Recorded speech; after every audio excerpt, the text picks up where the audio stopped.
In chapter 4.5, we cover basis and dimension, continuing our study of vector spaces.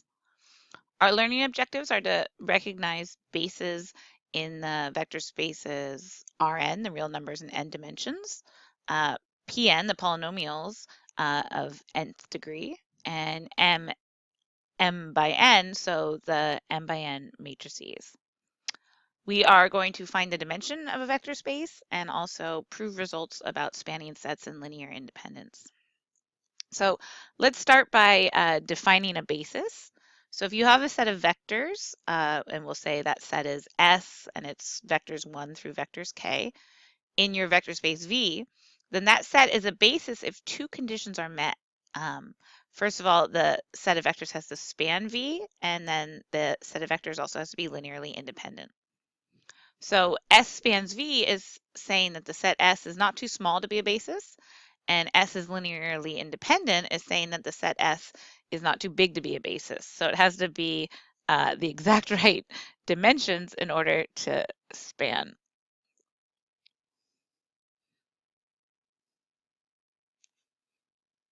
We can also add, if V is a basis with a finite number of vectors, then we say V is finite dimensional. And if not, then we can assume V could be infinite dimensional.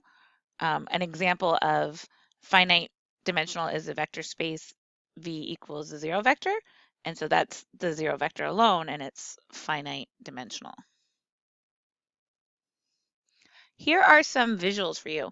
So in the diagram at left with the cube, we see that S1 is the vector U1, U2. So notice that down here you see here's U1, U2, and you can see, okay, those together make up sets down there. It looks like they're in the XY plane. And you can see that's because U1 and U2 are in the XY plane, that's too small to span R3. So if you see vector V going in the upward in the Z direction there, you can see, okay, that's outside the span of S1. And then in the right figure, now we see if you've got U1, U2, and this new vector U3, then that is large enough to span R3.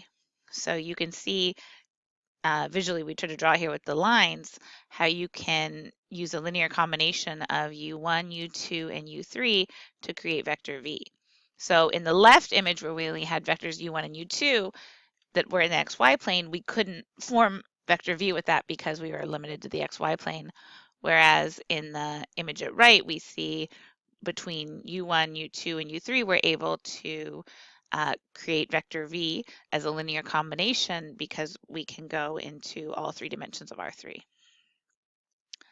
And then if you said, well, what about the set, we'll call it S3, U1, U2, U3, and V?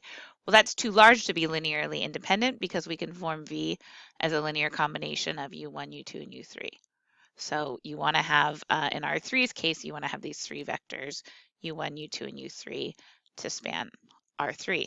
And of course, the most common spanning set that's the basis for R3 is the vectors 1, 0, 0 for U1, 0, 1, 0 for U2, and 0, 0, 1 for U3. So we'll take a look at those sets as bases, the unit vectors. And here it is right here. So this is what we call the standard basis for R3. So these are the three vectors I just mentioned, or what we call the unit vectors. And so we want to show here that that is a basis for R3. So first of all, we want to show linearly independent relationship. So we can do that by solving constant 1 times the 1, 0, 0 unit vector plus constant 2 times the 0, 1, 0 unit vector plus constant 3 times the 0, 0, 1 unit vector equals 0. And you can see the only solution there would be if C1, C2, and C3 are all 0. That's the only way we get the 0 vector out of there. These unit vectors are also sometimes called I, J, and K if you've taken physics class. You think about that as the unit vectors in the x direction for 1, 0, 0. 0, 1, 0 is the unit vector in the y direction, and 0, 0, 1 is the unit vector in the z direction. All right, so now we need to show that the vectors here span R3. So then we want to show that we can solve the equation constant 1 times the first unit vector plus constant 2 times the second unit vector plus constant 3 times the third unit vector equals v for any arbitrary vector v. And so here we put these into matrix form. So you can see we have our 1, 0, 0 here. 0, 1, 0, 0, 0, 1. We've put these into a 3 by 3 matrix. And if we multiply those by the constants, the first equation to get 0, to get the 0 vector to show the linear independence, we know the only solution there, as we talked about, would be if all the constants are 0. The second equation over here, we take our matrix again with the unit vectors, multiply it by the constants, and show to get v1, v2, and v3 for an arbitrary vector v. That's always going to have a solution. So you can always find any combination of the three constants to solve for any arbitrary vector with components v1, v2, v3. And so that second equation here shows us the linear independence. And so we know that these unit vectors span R3. So because the vectors are linearly independent and they span R3, we say this is a basis. And again, we call this a standard basis. So in general, in n dimensions, you can see down here at the bottom, we've got our standard basis, E1 through En, where that nth position corresponds with where we have the 1, the unit of the unit vector, and then the rest of the components are 0.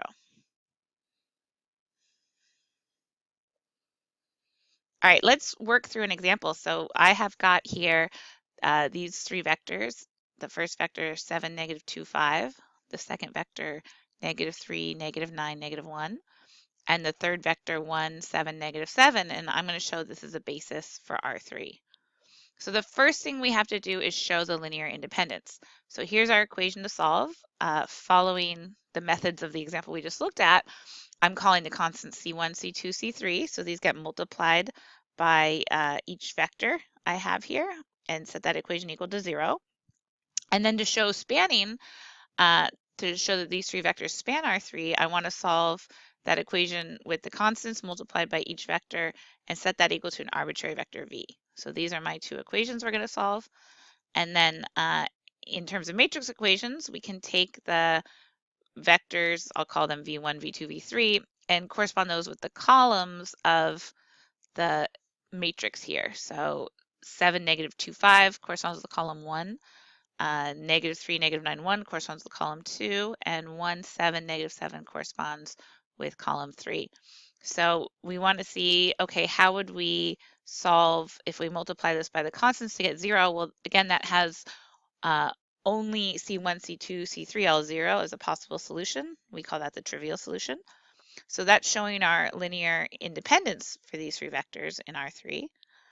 And then the next thing we want to do is solve the equation at right that I've put in blue here to show that for any arbitrary vector v with components v1, v2, v3, that this will always have a solution for the constant C1, C2, C3. And you can see that any combination of C1, C2, C3, we could come up with v1, v2, v3 there.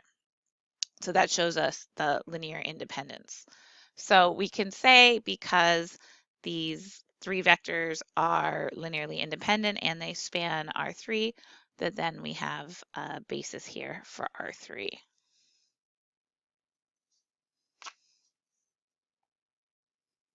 Another way you can look at it to think about how to show the span relationship is you can see that the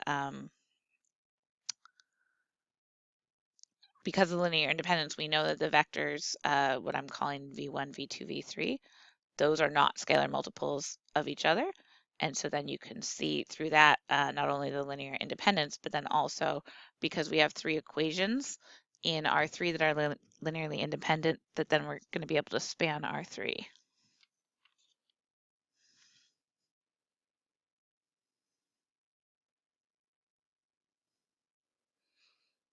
All right, let's look at some of the standard basis. So for the nth degree polynomials, our standard basis is 1x, x squared, all the way through x to the n. Because if you think about from each of those components, you can construct, when you multiply by coefficients, you can construct any polynomial in nth degree. And of course, if that term doesn't exist, you just use 0 as your coefficient. For the 3 by 2 matrices with 3 rows and 2 columns, you can see here's the standard basis.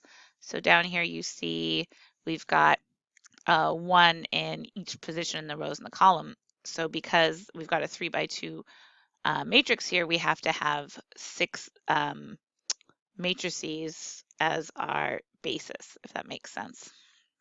And then for the 2 by 2 matrices, our standard basis here is shown as S. So we've got 1, 0, 0, 0, and then 0, 1, 0, 0. So you can see we've got a 1 in each position. So multiplying each of these bases matrices by the coefficients of our choice, we could construct any 2 by 2 matrix.